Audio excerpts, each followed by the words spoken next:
दोस्तों, स्वागत है आप सभी का एक्सीलेंट कोचिंग नोरखा के इस यूट्यूब चैनल पर। आज हम लोग करेंगे क्लास 8th का 6th चैप्टर जिसका नाम है जंतुओं में जनन। इसमें जो भी क्वेश्चन आंसर है वो एकदम शॉर्ट में मैं समझा दूंगा, उसको आपको लिख लेने हैं, याद कर लेने हैं, समझ लेने हैं। ठीक है, चलिए क्वेश्चन 1 से शुरुआत करते हैं। 1 नंबर क्वेश्चन में क्या लिखा हुआ है देखते हैं हम लोग शुरू से। पहला नंबर क्वेश्चन कहा गया है सजीवों के लिए जनन क्यों महत्वपूर्ण है। ठीक है, सजीवों के लिए जनन क्यों महत्वपूर्ण है, इसका आंसर आप यहाँ पर देख सकते हैं। इसका आंसर मैंने लिखा है कि सजीवों के लिए जनन क्यों महत्वपूर्ण है। देखिए यहाँ पर लिखा है क्या, सजीवों के लिए जनन क्यों महत्वपूर्ण है। सजीवों में जनन की प्रक्रिया जीविका के लिए आवश्यक है, जिससे एक जैसे जीवों में पीढ़ी दर पीढ़ी निरंतरता बनी रहती है ना। अगर जीव जनन न करे तो उसकी वंश वृद्धि बरकरार नहीं रह पाएगी, वो ख़त्म हो जाएंगे। यानी कि वे अपने ही जैसी संतान की उत्पत्ति करने के लिए जीव जनन करते हैं। दूसरा क्वेश्चन है, देख सकते हैं यहाँ से क्वेश्चन का लिस्ट। दूसरा क्वेश्चन में कहा गया है मनुष्यों में निषेचन प्रक्रम को समझाए, है ना। फर्टिलाइजेशन प्रोसेस को आपको बताना है। अब यहाँ से दूसरा क्वेश्चन का आंसर लिख सकते हैं, देख सकते हैं। देखिए यहाँ पर लिखा है मनुष्य में निषेचन प्रक्रम, मनुष्य में जन्म की प्रक्रम का सर्वप्रथम का शुक्राणु और अंडाणु का संलयन होता है। आपको पता ही होगा, नर युग्मक को शुक्राणु कहते हैं, मादा युग्मक को अंडाणु कहते हैं। ठीक है, इस प्रक्रम में मादा के अंडाणु नर के शुक्राणु के साथ संयोजन होता है। निषेचन के परिणाम स्वरूप युग्मज का निर्माण होता है। ठीक है, जाइगोट बनता है, जिससे नई संतति के कुछ लक्षण माता पिता से तथा कुछ लक्षण माता से तथा कुछ लक्षण पिता से वंशानुगत होते हैं तथा यह निषेचन शरीर के अंदर होता है। निषेचन जो होता है शरीर के अंदर होता है, वही मादा में होता है, अतः इसे आंतरिक निषेचन कहते हैं। ये मनुष्य में निषेचन के प्रक्रम को मैंने आपके लिए समझा दिया। ठीक है, इस क्वेश्चन का आंसर आप यहाँ पर देख सकते हैं। चलिए तीसरा क्वेश्चन देख लेते हैं। तीसरा क्वेश्चन में क्या कहा गया है। तीसरा क्वेश्चन शायद ऑब्जेक्टिव टाइप है, नहीं एमसीक्यू है। देखिए क्या कहा गया है कि सर्वोत्तम उत्तर चुनिए। 4 ऑप्शन में से कोई जो सही है उसको चुनना है। आंतरिक निषेचन होता है, आंतरिक निषेचन किस में होता है। आंतरिक निषेचन किस में हो, मादा के शरीर में, मादा के शरीर से बाहर, या मादा किस में होगा, मादा के शरीर में होगा, मादा के शरीर से बाहर होगा, बाहर तो होगा ही नहीं, नर के शरीर में तो होगा ही नहीं, नर के शरीर के बाहर ये तो बिल्कुल नहीं होगा। ऑप्शन नंबर ए जो है इसका सही जवाब हो जाएगा। ठीक है, चलिए दूसरा क्वेश्चन देख लेते हैं। दूसरा क्वेश्चन कहा गया एक टेडपोल, टेडपोल जानते हैं ना, मेढक के छोटा बच्चा को कहते हैं टेडपोल। टेडपोल जिस प्रक्रम द्वारा वयस्क में परिवर्तित होता है उसे क्या कहते हैं, उस प्रक्रम को क्या कहते हैं, तो उस प्रक्रम को हम लोग कहते हैं कायांतरण, है ना। क्या होता है कि टेडपोल सबसे छोटा जब होता है तो मछली की तरह लगते रहता है और उसमें बाह्य निषेचन होता है मेढक वाला में, है ना, और वो धीरे धीरे करके मेढक का रूप ले लेता है। तो ये काया मतलब होता है तन, शरीर समझिए एक तरह से, अंतर मतलब हुआ बदलाव, शरीर में बदलाव हो जाते रहता है, तो कायांतरण बढ़ाएगा उसमें। इसके बाद है एक युग्मनज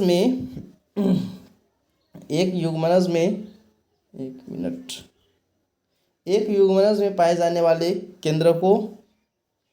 केंद्रकों की संख्या कितनी होती है। युग्मनज मतलब होता है क्या, युग्मनज का मतलब होता है, एक मिनट, युग्मनज में कितने केंद्रक होते हैं। तो युग्मनज जो होता है केवल एक कोशिकाओं का बना होता है और एक कोशिका का जो बना होता है उसमें केवल एक केंद्रक ही होता है। ठीक है, अब यहाँ पर इसमें टिक लगा सकते हैं एक, है ना।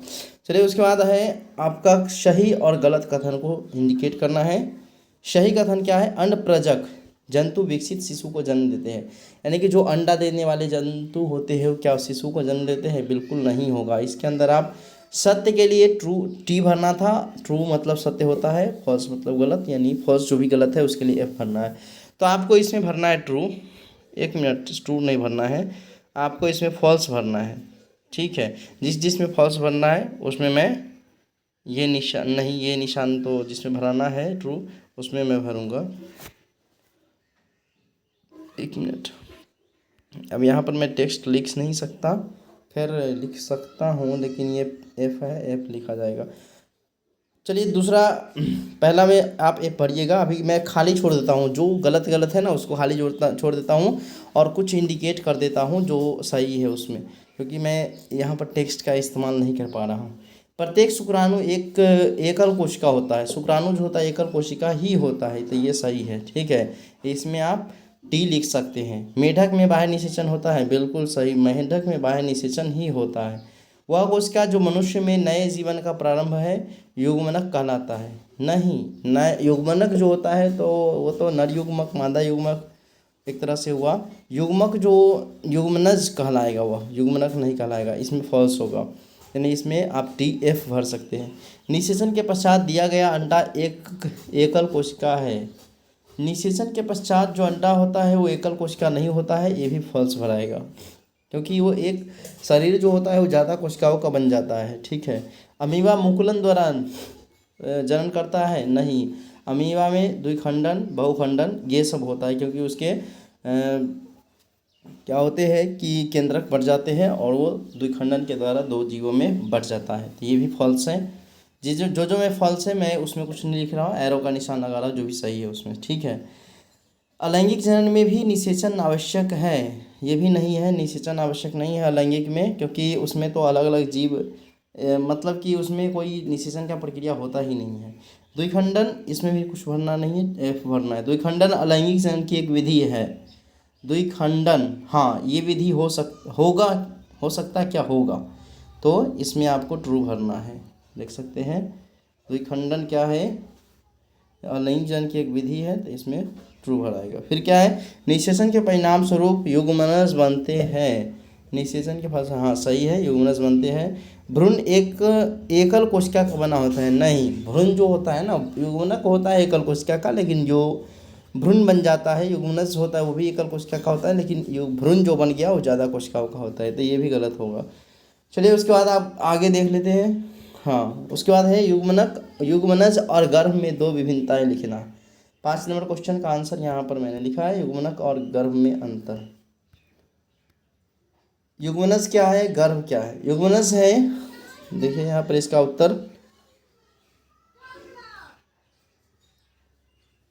है ना, एक साइड में लिखा हूँ युग्मनज, एक साइड लिखा हूँ मैं गर्भ। इसी तरह कोई भी अंतर लिखना है तो आपको दो साइड लिखना होगा। निषेचन के समय शुक्राणु और अंडाणु संलयित होकर युग्मनज का निर्माण करते हैं। ठीक है, निषेचन के समय शुक्राणु और अंडाणु संलयित होकर किसका निर्माण करते हैं, युग्मनज का निर्माण करते हैं। गर्भ क्या होता है, युग्मनज विकसित होकर भ्रूण में परिवर्तित होता है। भ्रूण की वह अवस्था जिसमें सभी शारीरिक भागों की पहचान हो सके गर्भ कहलाता है ना। जैसे बच्चा छोटा है, जैसे उसमें हाथ आ गए पैर आ गए, ये सब पहचान किया जा सके तो उसे गर्भ कहते हैं। लगभग 3 महीना तक का होता है शिशु, वो गर्भ अवस्था कहलाता है उस समय से। चलिए उसके बाद है, यह जनन प्रक्रिया के प्रथम चरण के परिणाम स्वरूप बनता है। जो युग्मनज होता है वो शुरुआत का बनता है, और गर्भ जो होता है विकास होने पर माँ नवजात शिशु को जन्म देती है। ये गर्भ का विकास पूर्ण होने पर, गर्भ जो होता है ना, ये गर्भ क्या होता है कि जब पहचान हो जाए शिशु का कि पैर है हाथ है, ये सब का पहचान हो जाएगा ना, तो अल्ट्रासाउंड सोनोग्राफी से ही पता चल जाते रहता है, तो उसको बोला जाता है क्या कि गर्भ है। ठीक है, माँ नवजात शिशु को जन्म देती है, ये शुरुआती प्रक्रिया है ना। जो युग्मनज होता है, युग्मनज का निर्माण होता है एक तरह से समझिए, शुक्राणु और अंडाणु की संलयन होता है, निषेचन होता है, निषेचन के परिणाम स्वरूप ही युग्मनज बनता है। लेकिन गर्भ जो होता है वो विकास पूर्ण शिशु में विकसित होता है। उसके बाद अगला क्वेश्चन है 5 के नंबर के बाद 6ठा क्वेश्चन, अलैंगिक जनन की परिभाषा लिखिए। जंतुओं में अलैंगिक जनन की 2 विधियों का वर्णन करें।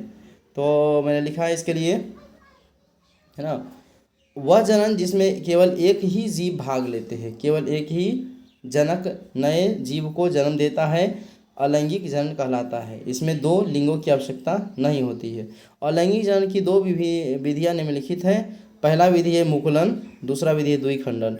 मुकुलन क्या होता है, द्विखंडन क्या होता है, वह जनन जिसमें जनक में एक या अधिक उभार विकसित होकर नए जीव को जन्म देता है, मुकुलन कहलाता है। जैसे हाइड्रा में जनन होता है, वो मुकुलन के माध्यम से होता है। वो बाहर उभार निकलते रहता है, वही उभार फिर नया जीव का निर्माण कर देगा। हाइड्रा में देखिए लीजिएगा, आप सर्च करके देख सकते हैं, या फिर किताब में भी लिखा होगा, किताब में प्रोसेस है दिया हुआ। फिर है द्विखंड। विखंडन क्या है, तो वह जनन जिसमें जीव विभाजित होकर 2 संतति उत्पन्न करता है, द्विखंडन या विखंडन कहलाता है। जैसे अमीबा में जन्म क्या होता है, केंद्रक दो भागों में बट जाते रहता है और उससे द्विखंडन यानी दो भागों में जीव का नए जीव का निर्माण हो जाएगा। मादा के किस जनन अंग में भ्रूण का रोपण होता है? गर्भाशय में होता है। तो मादा के गर्भाशय में भ्रूण का रोपण होता है, इसका आंसर यहाँ पर हो जाएगा।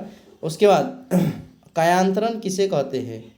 कायांतरण क्या होता है? कायांतरण मैंने बताया शुरू में भी कि क्या है कि जब जन्म के समय कुछ अलग रहेगा, बाद में चल के अलग रहेगा, तो वही काया पलट मतलब कि शरीर का अंतरण यानी बाद में चल के परिवर्तन ही कायांतरण कहलाता है।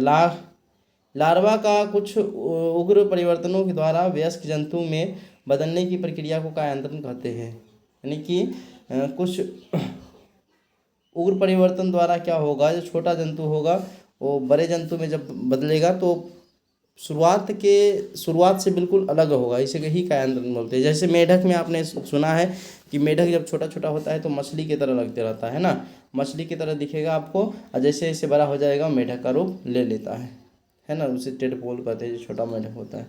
उसके बाद है इसी में लिखा गया है, जैसे टेडपोल वैसी में लिखा गया है कि टेडपोल रूपांतरित होकर वयस्क में बदल जाता है जो तैर सकता है तथा छलांग कर लगा सकता है। चलिए उसके बाद है अगला क्वेश्चन, एक मिनट। अगला क्वेश्चन है आंतरिक निषेचन और बाह्य निषेचन में अंतर स्पष्ट करें। तो आंतरिक निषेचन आपने सुना ही होगा। आंतरिक निषेचन क्या होता है कि जो मादा शरीर के अंदर निषेचन होता है उसे आंतरिक निषेचन कहते हैं, बाहर होता है तो बाह्य निषेचन कहलाता है। आंतरिक निषेचन और बाह्य निषेचन में क्या अंतर है, इसको मैंने यहाँ पर लिखा है कि वह निषेचन जो मादा शरीर के अंदर होता है आंतरिक निषेचन कहलाता है। ठीक है, मादा शरीर के जो अंदर होगा उसे आंतरिक निषेचन कहते हैं, और जो निषेचन शरीर से बाहर होता है उसे बाह्य निषेचन कहते हैं। जैसे मैं यहाँ पर मैं लिखा हूँ दूसरा जो है अंतर, जैसे मानव हो गया, मानव में तो आंतरिक निषेचन ही होता है, मादा शरीर के अंदर होता है। गाय हो गया, कुत्ता, बिलाई, ये सब क्या होता है, आंतरिक निषेचन होता है। आदि में आंतरिक निषेचन ही होता है। उसके बाद दूसरा अंतर है कि जलीय प्राणियों में बाह्य निषेचन होता है, मछली में भी बाह्य निषेचन होता है, मेढक में भी बाह्य निषेचन होता है, अन्य जलीय प्राणी है कुछ जिसमें भी बाह्य निषेचन होता है। आप इस क्वेश्चन को इस तरह लिख सकते हैं। उसके बाद 10 नंबर क्वेश्चन में आपको क्या करना है कि ऐसे इस तरह आपको भरना है। आप देख सकते हैं, एक मिनट, 10 नंबर क्वेश्चन में दिखा दूँ आपको कि बाएं से दाएं की तरफ इसको नीचे दिए गए संकेतों की सहायता से क्रॉस पहेली को पूरा करना है। एक मिनट, इस पहेली को पूरा करना है। बाएं से दाएं तरफ कुछ लिखा गया है और ऊपर से नीचे की ओर, ये पहेली जो ऊपर से नीचे की ओर आएगा है ना, ये इस तरह ऊपर से नीचे की ओर, ये बाएं से दाएं की ओर इस तरह भरना है। पहला है यहाँ अंडाणु उत्पादित होता है। अंडाणु उत्पादित कहाँ होता है? वृषण में, है ना। अच्छा एक मिनट, अगर अंडाणु उत्पादित कहाँ होगा वो, इसका आंसर आप देख सकते हैं ना, यहाँ पर पूरा इस तरह आपको भर लेना है।